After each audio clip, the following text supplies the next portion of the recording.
Hi there, I'm that girl who games, and I'm here today to do my Halloween video in my pixie makeup because I never want to miss an opportunity to wear my pointy ears.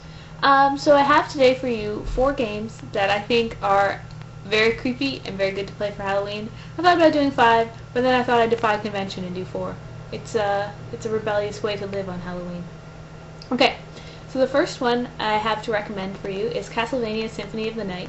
Now this is not really a traditional horror game where you're looking for things to pop out at you or freak you out or anything like that, but the creature design in this is very, very creepy. Like, there's a monster whose name escapes me, and it's just like a ball of corpses, and as you attack it, more and more corpses fall off.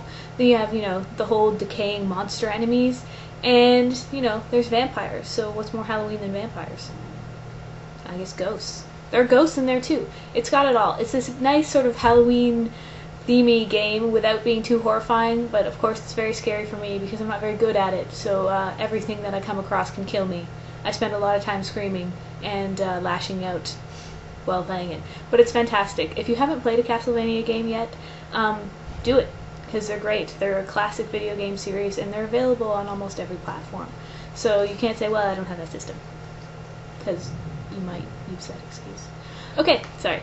Next step up is Dead Space Extraction. And I know what you're going to say to me. You're going to say Amber, because that is my name.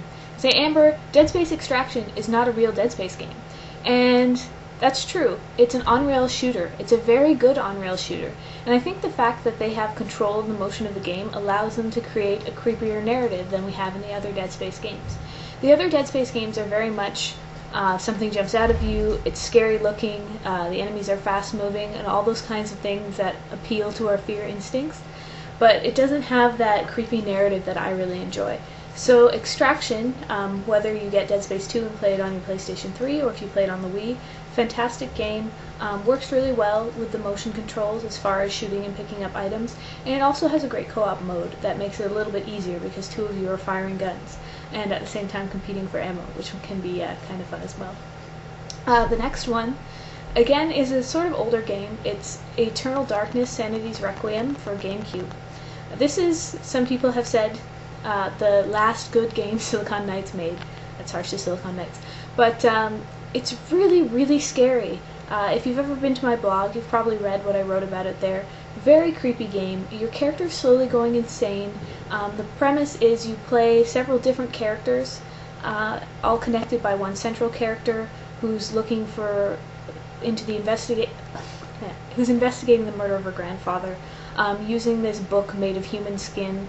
The mechanics in it as far as spell building and stuff and collecting runes can be a little tedious, but other than that, it's very creepy. You don't know what's happening. This is that game that you may have heard about that turns the volume up and down on your TV, the screen blanks out, and it tells you to insert your cartridge.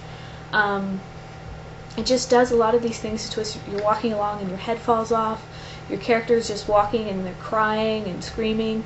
Very atmospheric, very creepy. There's not another game I can think of quite like this, that it makes you as a player question your own sanity. Not just you're questioning the sanity of your character, but yourself. You're like, did I just see that? Am I really in the room yet? Or is my character having an episode? Because there's no warning. There's no flash, oh, crazy scene. It's crazy scene, and then the flash after to indicate that you're coming out of the insanity.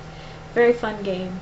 Very tough. And remember to save, because there are no autosaves in this, which totally defeated me at the beginning. I lost 2 hours because I forgot it doesn't autosave in that generation. It was sad.